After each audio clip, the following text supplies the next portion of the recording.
empat keutamaan, keagungan, keistimewaan dari sholat subuh. Yang pertama, bahwa sholat subuh itu sholat yang dihadiri dan disaksikan oleh para malaikat. Ketika kita berdoa, maka malaikat yang akan mengamininya. Mana keterangannya ketika Allah Subhanahu wa taala menyampaikan inna Qur'anal fajr kana mashhuda. Maka Ibnu Abbas menafsiri bahwa yang dimaksud dengan Qur'anal fajr ay salatul fajr, salat fajar. Salat fajar itu adalah salat subuh. Masyhud dari syahidah. Syahidah itu menyaksikan, masyhudan disaksikan. Siapa yang menyaksikannya? Para malaikat. Malaikat apa? Malaikat yang bertugas waktu malam dan waktu siang. Jadi malaikat itu ada yang tugasnya malam hari, ada yang tugasnya siang hari. Nah, di waktu pagi itu, di waktu fajar itu, keduanya bertemu. Malaikat malam dan malaikat siang itu bertemu. Malaikat malam melaporkan kepada Allah apa yang dilakukan oleh manusia selama semalam itu. Maka dalam riwayat tersebut dikatakan ketika malaikat itu melaporkan kepada Allah tentang hambanya, ditanya oleh Allah Subhanahu wa taala, seperti apa dalam keadaan apa kamu meninggalkan hamba-hamba kami?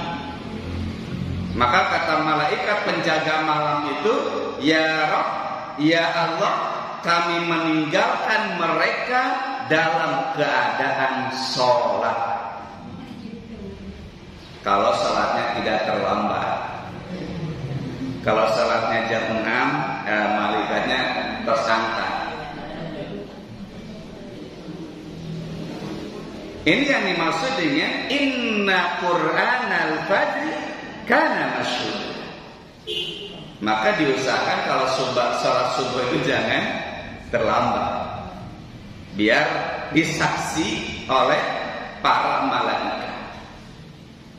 Yang kedua, kata Rasulullah, bahwa sholat subuh itu jaminan terbebasnya kita dari sifat-sifat orang munafik. Terbebas dari sifat-sifat orang munafik. Hal ini disebutkan oleh Rasulullah dalam suatu hadis bahwa di antara sholat yang paling berat bagi orang munafik itu dua. Pertama adalah sholat isya, karena sudah ngantuk, seharian healing, jalan-jalan, capek, sehingga habis maghrib itu ngantuk, maka tidak sempat untuk melaksanakan sholat isya. Yang kedua adalah sholat subuh, karena masih ngantuk. Itu yang disebut dengan sholatul bardaini, dua sholat di waktu dingin. Apalagi sekarang kondisinya sangat dingin sekarang. Mau bangun subuh tuh harus perang sabil dulu, harus jihadun nafsi dulu kalau kita ingin bangun pagi untuk melaksanakan sholat. Nah, kata Rasulullah, ada dua waktu sholat yang sangat berat dirasakan oleh orang munafik, yaitu sholat isya dan sholat subuh. Sehingga maknanya ketika kita mampu menjaga sholat isya dan sholat subuh, maka kita terbebas dari sifat kemunafikan. Karena di antara sifat munafik itu adalah lalai dari sholat, malas melaksanakan sholat.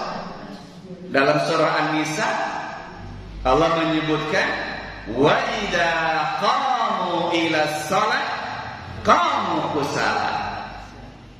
Dan orang-orang munafik itu kalau mau sholat kusala, kaslan, malas, hoream, banyak alasan.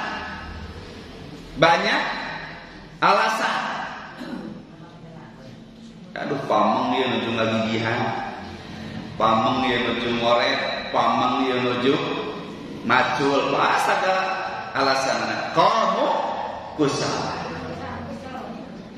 Sudah adzan baru adzan, belum qomat. Sudah qomat, nah kan salat isya itu 4 rakaat, masih kena kebagian. Akhirnya nunggu ini tidak kebagian salat berjamaah. Hati-hati. Di antara sifat orang munafik itu adalah melalaikan sholatnya. Sebaliknya di antara sifat orang mukmin itu adalah alladzina hum ala salawatihim yuhafizun, yang senantiasa menjaga, memelihara, memperhatikan sholat mereka. Kalau kita sudah beres selesai dengan urusan sholat, maka hidup kita ada dalam jaminan Allah Subhanahu wa ta'ala. Ini janji Allah. Qad aflahal mu'minun alladzina hum fi sholatihim khashi'un. Terus ayat berikutnya apa? Wa ala sholawatihim yuhafizun. Selain khusyuk sholatnya, kualitas sholatnya baik, juga dia senantiasa menjaga, memperhatikan tentang kewajiban sholat. Apa janji Allah? Qad aflahal mu'minun. Urusan hidupnya kelar, urusan hidupnya selesai. Jadi kalau kita banyak masalah dalam kehidupan ini, coba periksa sholat kita. Pasti ada masalah dengan sholat kita. Apakah kurang khusyuk sholat kita, ya, kualitasnya, atau kita seringkali melalaikan kewajiban sholat kita. Karena masa janji Allah, ya, dusta. Masa janji Allah bohong. Allah berjanji dalam ayat itu, dalam surat itu, qad aflahal mu'minun. Jadi urusannya itu selesai. Ini yang kedua. Kemudian yang ketiga, bahwa orang yang melaksanakan sholat subuh tepat waktunya, kata Rasulullah, seakan-akan dia ini melaksanakan sholat sepanjang malam. Biasa tuh ayat tuh, anu kiat sholat sawomi. Nomor taraweh di jam 7 hingga jam 8 biasa atas cangkel. Kentena sholat sepanjang malam. Man shalla subha ka'annaha shalla tulal lail. Barang siapa yang melaksanakan sholat subuh, seakan-akan dia sholat sepanjang malam. Ini keistimewaan sholat subuh, ya. Kemudian yang keempat adalah mendapat jaminan dari Allah Subhanahu wa ta'ala. Man shalla subha fahuwa fi dhimmatillah. Barang siapa yang melaksanakan sholat subuh, maka dia ada dalam lindungan Allah, jaminan Allah, ya.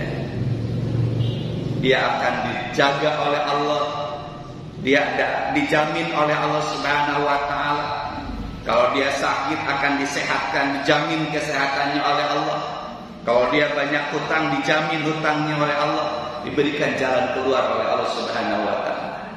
Kalau dia punya masalah, maka masalahnya akan diselesaikan oleh Allah Subhanahu wa ta'ala. Fi dhimmatillah.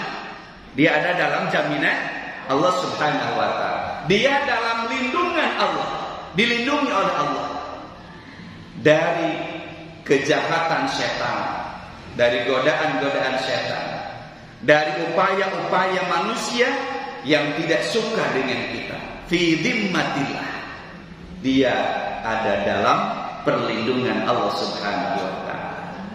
4, keagungan, keistimewaan tentang sholat subuh. Maka diusahakan jangan suka telat sholat subuh, ya.